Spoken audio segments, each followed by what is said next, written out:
महसूल सेवक कोसारा व पोलीस पाटील कोसारा हल्ला प्रकरणी हल्लेखोरावर ताबडतोब कारवाई करा।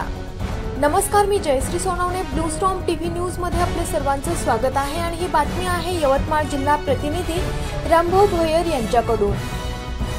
राळेगाव तालुक्यात मोठ्या प्रमाणावर रेती तस्करांचा धुमाकूळ सुरू असून याला नेमकं जबाबदार कोण आहे हे मात्र नक्की सांगता येत नाही। अशातच या तालुक्यातील रेती घाटावरील रेती उपसा खूप मोठ्या प्रमाणात सुरू असून याबाबत महसूल विभाग कसा काय बिनधास्तपणे वागत आहे हे मात्र कळायला मार्ग नाही।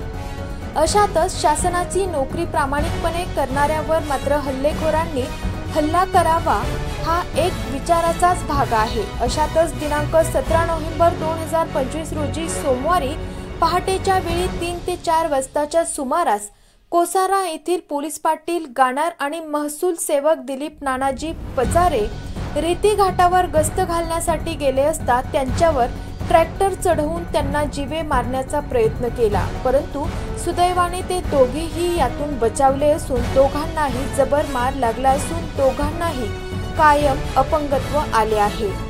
त्यांच्यावर डॉक्टर कावडे यांच्या दवाखान्यात उपचार सुरू असून ताबडतोब या हल्लेखोर ट्रॅक्टर चालक मालकावर कारवाई करण्यात यावी याकरिता महसूल संघटनेच्या वतीने आज दिनांक 18 नोव्हेंबर 2025 रोजी मंगळवारी राळेगाव तहसीलदार यांना निवेदन देण्यात आले असून आरोपीवर ताबडतोब कारवाईची मागणी या निवेदनाद्वारे केली आहे। अशाच काही नवीन बातम्यांच्या अपडेट्ससाठी आपण पाहत रहा ब्लू स्टॉर्म टीव्ही न्यूज।